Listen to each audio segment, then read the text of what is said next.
Welcome to Writer's Pad. On today's show, I've got the privilege to introduce a writer whose work I've admired for some time now. A big man on the New York scene. His crew have done so many things over the years, including video shoots, painting at events, promoting the culture basically on a worldwide scale.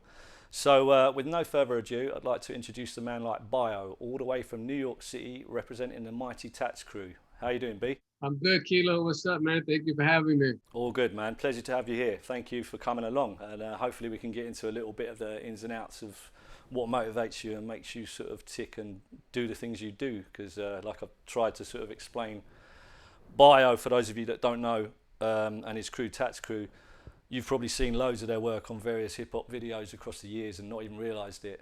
Perhaps, maybe you could tell us a few of the projects you've worked on.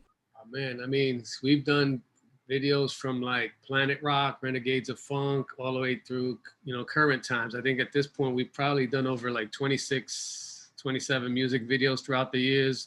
J-Lo videos, Nas videos, John Mayer. You mentioned J-Lo because there was that little, bit of, was it a copyright? There was some sort of drama over that video. That was a car commercial. Yeah, that was a little incident that occurred that they wound up using one of our walls for a commercial without permission. Am I right? Well, I know he was. I think he still is. Fat Joe, is he still down? Yeah, Fat Joe is still. He used to write Crack TS, and then that's how TAT. The crew was originally TAT. Then in about I want to say 93, 94, kind of Brim had met up with Joe. We had met Joe actually at some event. And then Brim and Joe started street bombing, and then the crews kind of merged, so it became TATTS, and then after that became known as TATS. I never knew that. The T, yeah, nah. Instead of trying to explain to people were like, "Oh, you're what was it? TATS." I'm like, "No, it's TAT and Terror Squad." And they were like, "But it says TATS." I'm like, "Fine, it became TATS."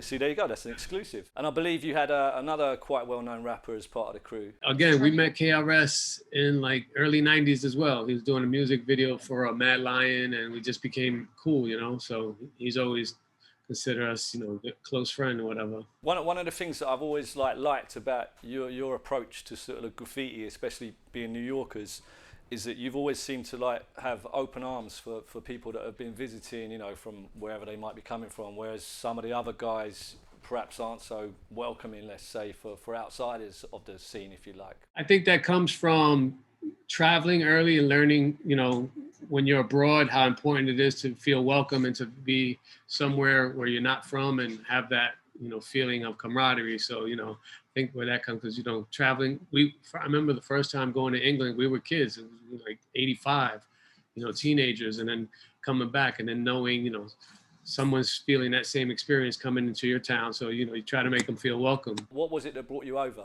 from that, just for the people that don't know? At the time, they had just did the documentary. I think it was Hip Hop History. So they were doing a spinoff with Brim called Bombing. And I met Goldie at the time. That's when we first met Goldie, met 3D.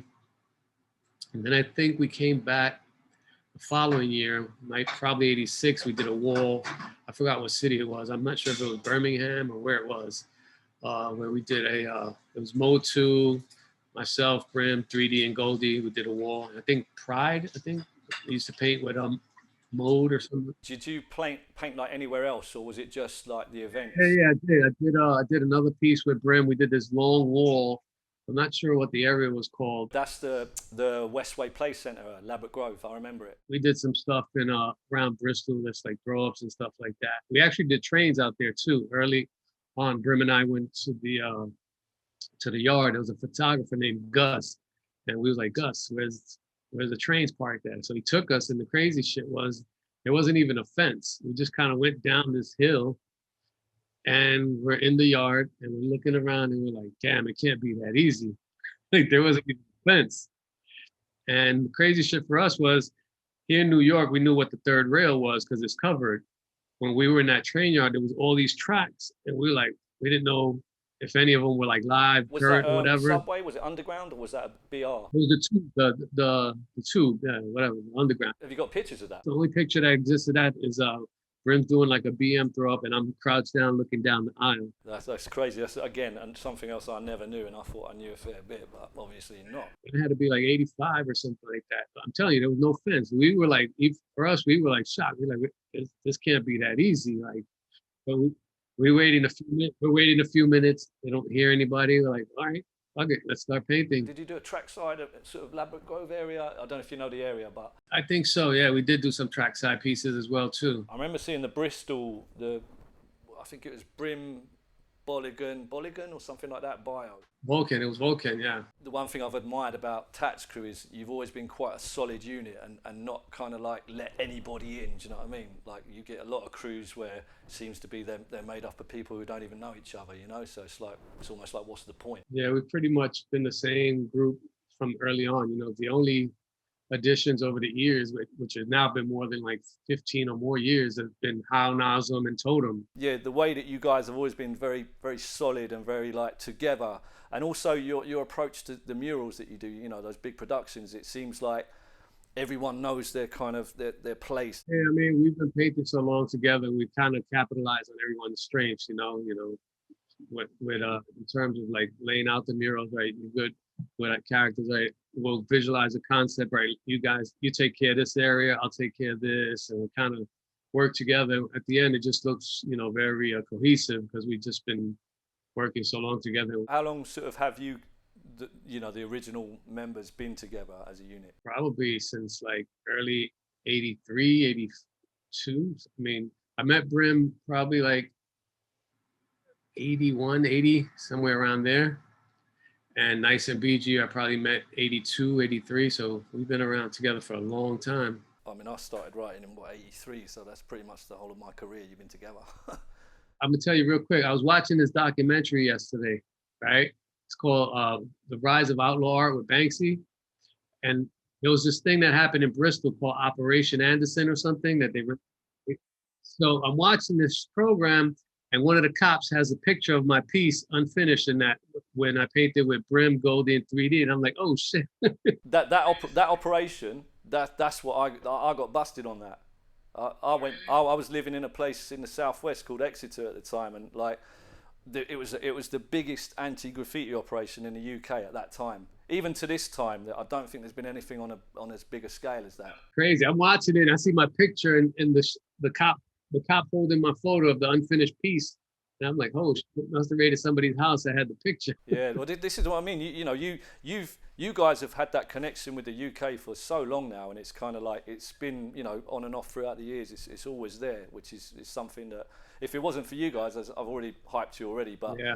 I wouldn't have had my entrance into the New York scene. I remember being prepped like on how to act on the subway station. I think it was like 1 o'clock in the morning or something. It's like, get on the first car, sit in the middle, don't sit near the doors, don't look at anybody. I was like, fucking hell. And literally, I did that, and I got back to where I needed to be, no problems.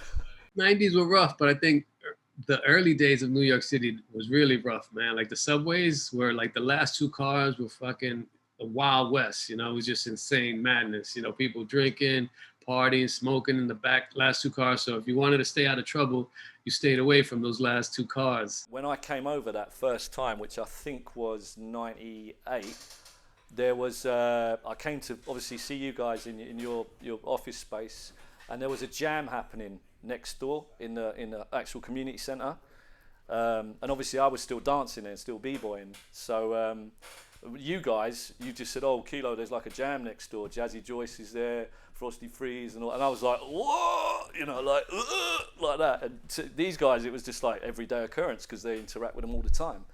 But I remember going to the jam, and I think Bio and the rest of the guys, you were still in the office, and I've gone in there, and there was just like, it was just pure legends surrounding me, but like in a community centre in the Bronx. Like it was so bizarre. But yeah, I mean, obviously I've watched how, the TATS CRU model, if you like, has kind of like developed over the years, and obviously you've got the Metal Man Ed. I think it was Metal Man Ed. Yeah, he built the train. Yeah. Have you got like any plans coming up with where you want to take things now? I mean, for the last few years now, I've been doing a lot of work on canvas. I'm still doing the, commercial stuff as well, and projects with Nice and BG. But I think at this point it's more like preserving doing stuff on canvas, obviously, doing gallery work. But I also, what I've been trying to do for myself is do pieces on canvas and kind of roll them up and kind of save them. Because I tried to do that project a while back, where I was going to do 10, I was going to the style series. I was going to do 10 style pieces, and I got it to about 3, and I wound up selling the paintings, and I had to start over again. So now I'm back to start it again. I got 1.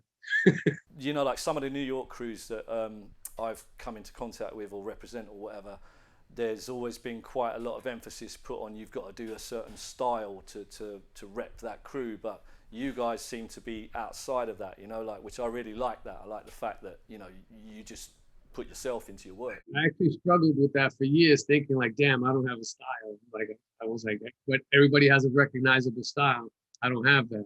So at one point I just was okay with it. Like, fuck it, that's my style. I just do whatever comes to mind. The mark of a good writer for me is like if he does something other than his name, and you can tell that that's down to that writer. Do you know what I mean? And I think even though with you've got so many variations on your style, but there's certain little signature marks, if you like. I think at this point the rules have all gone out the window.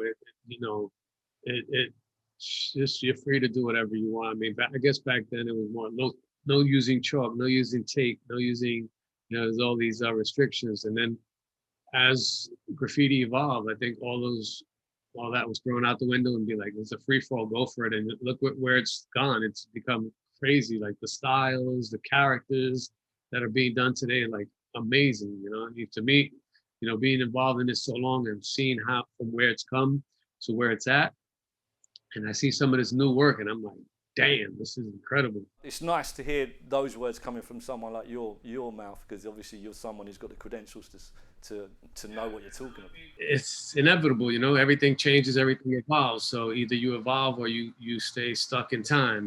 I didn't want to be, I don't want to be stuck in time. So I try to constantly look at what's out there. How's it evolving? What appeals to me? All right, let me try this.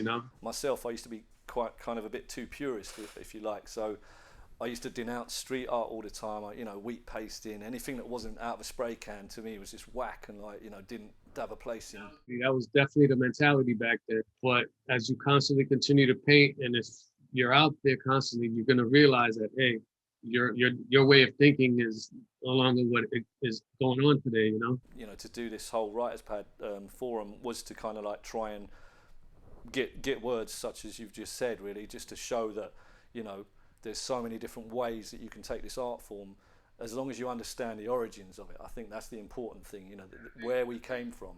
That's the difficult part, because I think there's a lot of people who don't really understand the origins. There's a lot of people doing it, but I think if you were to ask people a simple question, like even somebody as well known as Scene, who's Scene, they'll be like, I have no idea. It shows itself just from the mere fact that some people write Scene. You know what I mean? Some people write Cope. They don't know. I mean, it's gotten so worldwide and so widespread. I guess, unless you're going back and doing research, you're not going to know some of these things, Do you involve yourself in sort of still do community type stuff? Every so often, I mean, once or twice a year, we'll do like a workshop or stuff like that, but we don't do them. We used to do them like a normal regular class, like every 2 weeks, but we hadn't done them in a long time, We still try to do here and there, but it's difficult, How long have you sort of been in that world where you've literally, this has been your bread and butter? Over 27 years, we've been doing this, full time, just painting, and early on, it was really like, we didn't have anyone to really model ourselves after, or, how does this work? So we kind of just, all right, what does an ad agency do? We're like, let's do a little bit of that. What does the sign company do? Let's do a little bit of that. Let's add our flair to it. Let's add our style to it, and kind of fumbled our way through it, and learned over the years about licensing, copyright issues, working with companies, organizations, knowing your rights as an artist. This is all stuff that we had to learn throughout the years. That's a long time to be involved in things as well, and still maintain that high degree of quality. And, as far as I'm aware, you guys call yourself the Mural Kings, and there's a reason for that, and it's evident through the artwork. It's surprising to me, even for me, like being involved so long. I mean, I still enjoy it. That's why I still do it, obviously. This is how I make a living. So clearly I'm good, in that sense. And what the future holds, I don't know. I continue to do what I do, what I've always done. I paint, I create, and wherever it takes me, I'm here for the journey. How was the whole pandemic affected things in terms of work ratios? For about a year, it was really rough. It was tight. When we weren't even going outside, everybody was locked in. But fortunately, we've been able to survive it. We've been actually good working.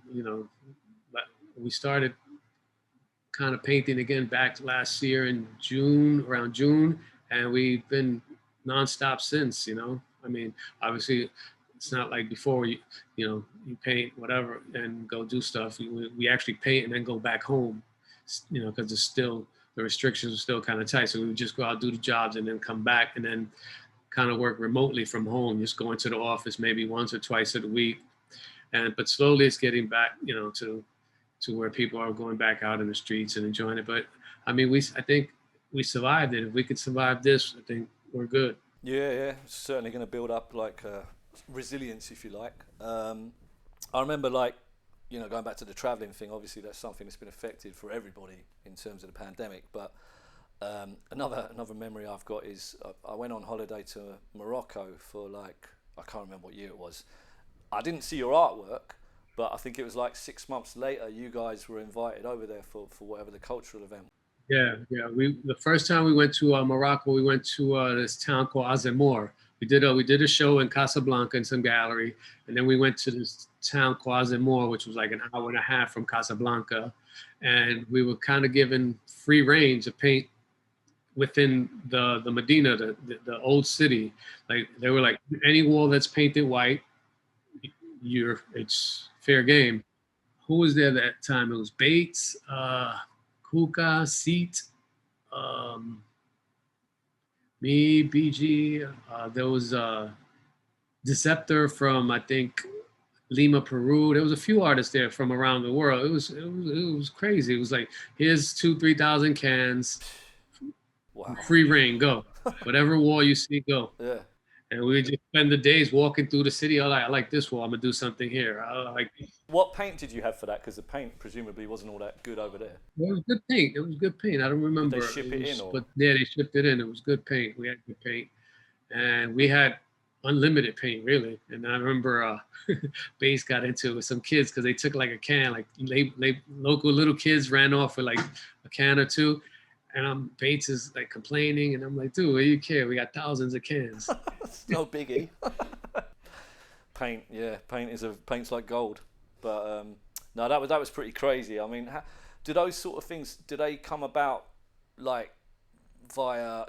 How do those jobs sort of land at your feet? Do you promote yourself? I haven't done too many of those jams. I've done here and there a couple of the last one I did was probably in Bristol, the See No Evil one with I think Inky organized or something.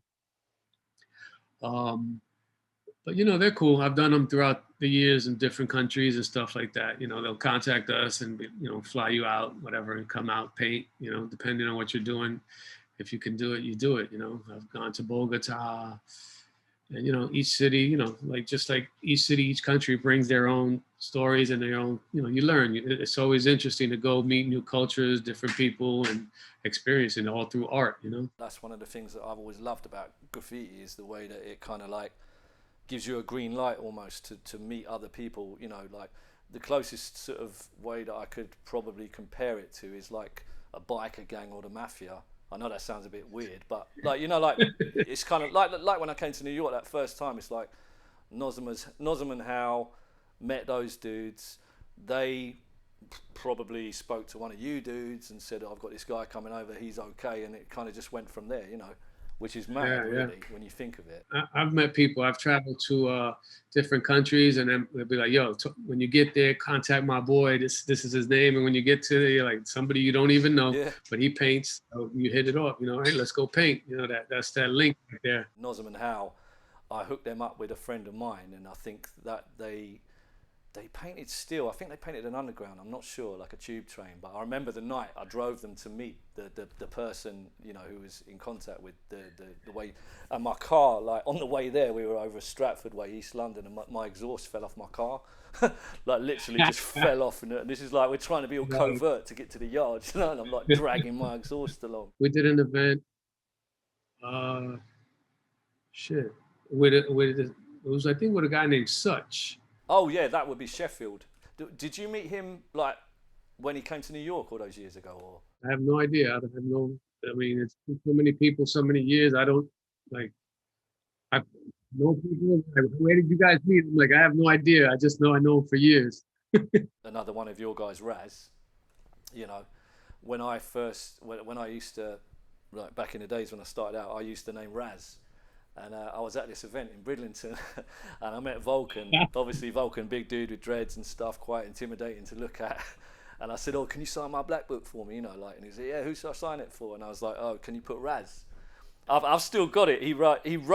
I'm gonna swear now, but you know that's all good. It put Yo Raz, and I will use the image of it for the interview so people will see it. It says, "Yo Raz, change that fucking name." And I still got that. I cherish that, you know. And funny thing is, when I don't know if you remember, but the last time the last time I was in New York, you guys were busy, but you set it up for me and Park to paint the your mock subway train in the yard there. And Raz was there that day. I literally got to meet Raz, and he was so down to earth, man. That dude was just so humble. You know, I explained what happened. And we were just laughing about it. And then like he was telling me about some crazy episode in Mexico, and I don't know, that's a whole nother story, you know. Obviously now things are starting to return to normal in terms of the pandemic, hopefully. Have you got any sort of future plans, any projects coming up, like any traveling or? I was scheduled to go out to Thailand and do something with Goldie out because he has the gallery in Bangkok. But that got postponed because of the pandemic. So maybe once things get better, you know, get that going again. And then we were actually there was another event Goldie was trying to organize in England, and that fell through, you know, because it was around the time those towers burnt. I think there was a fire where some towers burned. So they kind of put that project. They were like, maybe, you know, the city's not in a festive mood right now, so that got pushed aside.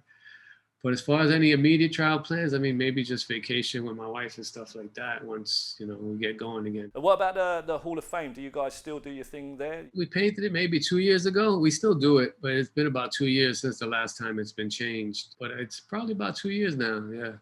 You know, the last time it was me, Crash, Days, Nicer, BG, and I think we brought Nick Walk out to paint with us and shit.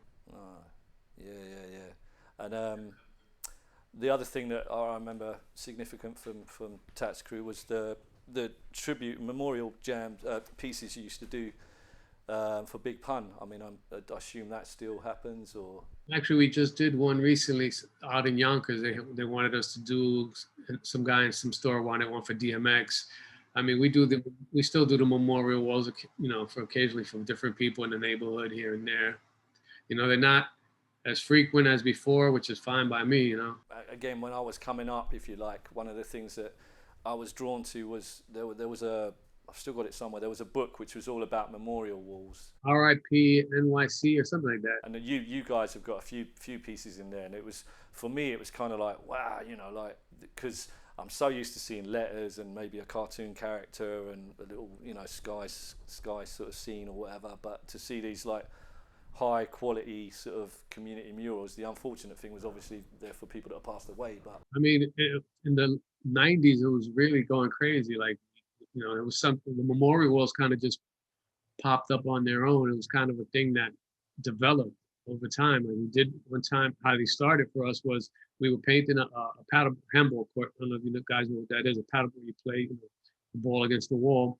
And we were doing some pieces, and a guy from my neighborhood comes through. His brother had been stabbed, and he was like, "Yo, write my brother's name on the wall." oh wow, So what we did a heart, you know, like the old tattoo style, a heart with a ribbon. is that the one on the cover? No, that one was for Bertolucci. That was another one we did because those are like the early memorial. Like we didn't have a formula or what they were supposed to look like. So we did the heart with the ribbon and just put his name in the year he was born, the year he died. Then about 2 weeks later, somebody else from the neighborhood reaches out, yo, I want you to do something for my cousin who was killed, like you did for Pollo. Actually, the first one we did was called Pollo, and then which is chicken, which is weird because that was a guy, they called, that wasn't his real name, but Right. his name was Pollo. So we did another one, and we did the letters very graffiti style, like not clean, readable, a little more, whip and Yeah. stuff.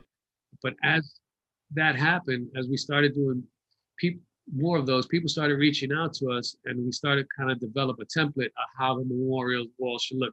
A portrait, clean, readable letters, you know, short area with words from the family like that. It's weird because it just developed into that where, now we have like a look for these walls. I guess it's just unfortunate that it's commemorating someone's passing, but The reality is each of these murals have like story. Some are crazy. Some people. A guy was burnt, killed, found in the trunk of a car. One woman fell down an escalator, hit her head, went into a coma. Just different stories. do you still have the site down that there was a wall down in At Hunts Point, the big long wall. the big long one? Yeah, we painted there one No, no, time. no, no. They sold that property, yeah, and they planted a bunch of trees, so it's hard to paint there. Yeah, that was a long wall. That was like a long, Yeah. nice flat surface. Yeah, that was a good one. Do you ever sort of move around the other places in New York? Like oh God, Tough City, things like that. Rarely do I see you guys over that way, but I don't think I've ever painted. I mean, I've visited obviously, but I don't think I've actually ever painted at Tough City. No. And then 5 Points, which is now gone. We painted there years ago when it was called Fun Factory originally. But I mean, as far as the other locations, we don't. There's really no need. We have our own walls. We have our own spots. So we're good. with the music video things, is that something you still do, or is it just a case of as and when? Like I don't recall the last music video we've done, but I mean, we still do work like that. We call it the commercial, or we've done job like that.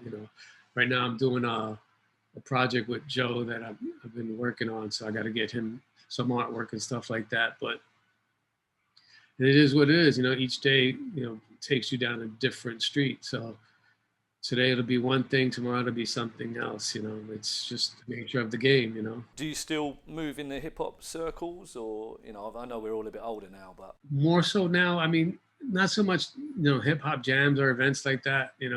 It's more, most of the work at this point is, either schools, outdoor murals, or corporations.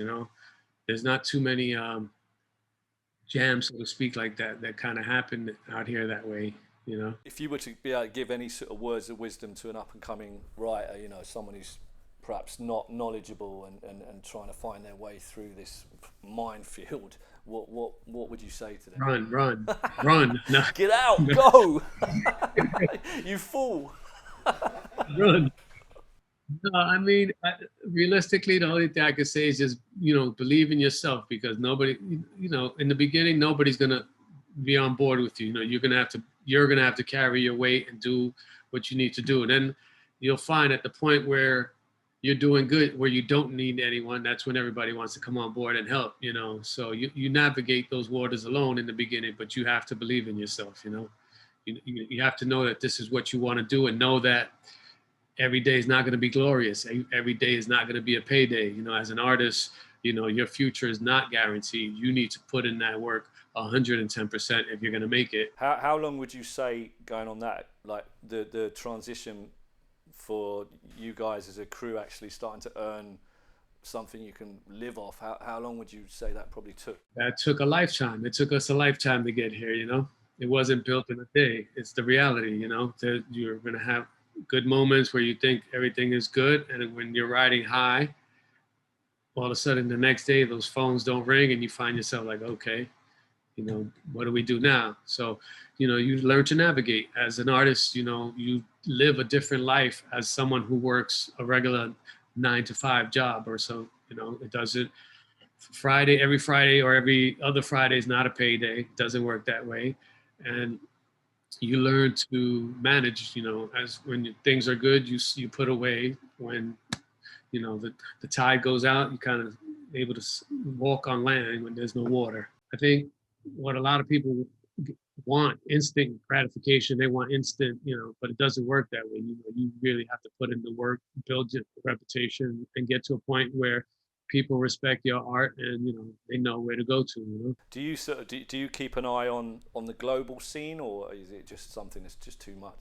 as much as I can. Yeah, there's so much happening in the world. Yeah, but I try to keep, you know, the pulse, an eye on the pulse of what's going on, and you know, in terms of you know, graffiti artists, regular, you know, street artists, what have you. I just try, you know, the whole movement in general, you know, just to see who's doing what, you know, and I don't want to be like, this is such, and you're like, who? I don't have no idea what you're talking about. I try as much as possible, you know, to stay updated. I sort of deliberately avoided the cliche questions, but it would be good, and perhaps we can cut it in like earlier in the interview. But like just to know how and why you started out. My first interaction with letters, it was in school, in early grade school, and the teacher gave us an assignment where they would like come up with a logo with your initials. And I was like, I did the assignment before we even went home. I didn't even get home. I did it in the classroom because I had always had that interest of, you know, copying the comics from the newspaper and that stuff. So, and I would copy the letters as well. So as soon as she said that, I was like, bam, my logo right then and there on the spot. And from there, my fascination came from when I saw, you know, graffiti on the subway for the first time. And it was just that eye-opening moment where I turned and I was like, damn, what's this? I need to do this. And I ran back to my neighbor. And from that moment on, like the world opened up for me. Like my eyes were fully, I was awake now. You know, had it was always in the background. You know, here in New York City, it exists. It was here, but I just was oblivious to it until that one moment where I went, bam, made that connection. Like, oh shit, I need to find out what this was. And that became my mission, just learning how to do graffiti. What is graffiti? Like, I didn't even know what graffiti was. They were like, oh, that's graffiti. You got to get a name. You got to get up. And I was like, oh, damn, I need a name and I got to get up. And just learning that whole process. And then, like I said, in the beginning, you're a toy. Nobody deals with toys. Nobody's going to share anything. Nobody's going to show you anything. So you learn on and on. You gravitate to other toys who know about as much as you do, or maybe a little more. And you know, you navigate those waters until you're at the point where, okay, now you're the one making the mark, and you're the one being watched. And you know, Can you remember like who your first yard experience, like how you ended up there, or who took you there? layup. Actually, my first experience was going to a layup, and I remember at the time the trains were silver and blue, and I had this great idea. I was like, I'm just gonna bring light blue. The stripe is already blue and black, so I did the top of my piece like dark blue. I didn't even do it to the window. I mean, but it was like at the time it was like a flea on a mosquito. Like you wouldn't notice it. It was, you had all these cars by seeing these great whole car productions, and then you had this little light blue, dark blue with a black outline piece. You used the actual blue ribbon as part of your filling. Used the actual blue of the stripe. See, already you were forward thinking. No, I didn't have paint. Yeah, well, maybe. That's crazy. I had a light blue and a black. But that was my first experience. And then from there, we went to the tunnels. And this time I tried like this Asian style lettering with grays. I think we had rat grays, red and white. So I just tried to do like some those kind of styles that you see on the menus from the restaurant and stuff like that. But and after that I was hooked. I was like, that's it. I'm doing this full time. And that's when you start meeting other people, that's when I connected with the rest of the crew and we started getting better. Like, and the funny thing is, we didn't know that if you believe you're good, you will be good. Cause we didn't know we were whack, at the beginning. But other people thought we were good. We were like, oh, so we must be good. And that it ingrained itself into our psyche there. We're like, we're going to be good. We're going to try to be the best at what we do. And that's always been the thinking, just go all out. Do you see yourself, obviously we're mature men now. Do you see yourself ever not doing this? I don't see a reason not to. There's no, physically I'm still able to do it. Mentally, I still got my wits about me, so I can distinguish visually. I can see the colors, so good. Until I can't see the colors, or I can't, lift a brush, or can, I don't see why not. I feel the same way, as long as I'm physically able to. It's such a part of our lives, yours, mine, everyone else who's involved in this thing. And the thing now for me, like the thing with canvases, kind of opened up a new area in my head where like I feel like I have so much left to do now. I still haven't. I've just begun now going in this direction, and now I feel like, all right, I'm starting over again.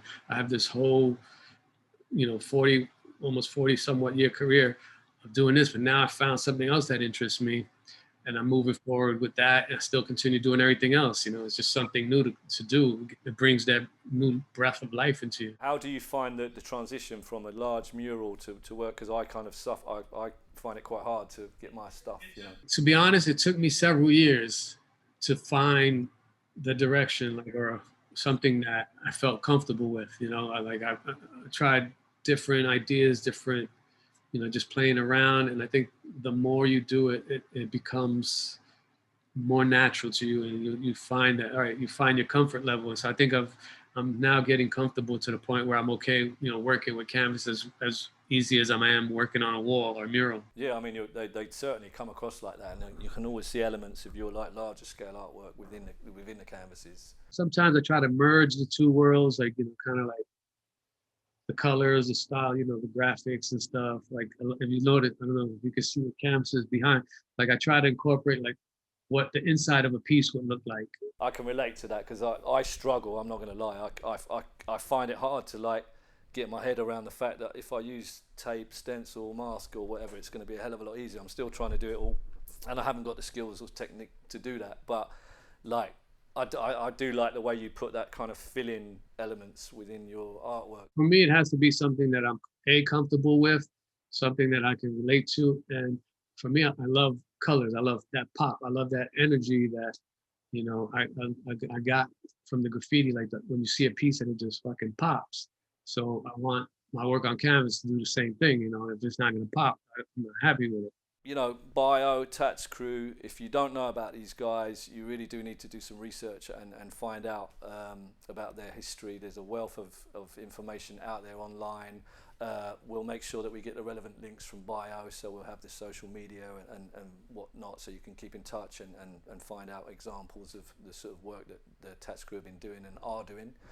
And don't forget to subscribe to the channel. Make sure you click the bell button at the top so you get all your subscriptions, you get all your updates. Hopefully we'll have, who knows, maybe we can reach out to some more of TATS CRU. You never know. Be good to get some of those other dudes, find out a bit more about them. Nicer in his trainer collection, if he's still got that. Or was it BG? I remember one of you dudes was like a fiend on training. I think Nice is more of a sneaker connoisseur. Thank you, Bio, for taking the time to spend some time and chat to us. Yeah, no doubt, without a doubt, man. Thank you, and thank you for having me. I wish you guys much success with this. All the guys in the studio, Blade #2 out there. And don't forget Nasty Nick. That's what we call him. Nick, that's what he's called now. Nasty porn Nick. But nah, it's been a pleasure. Thank you, guys. I appreciate it.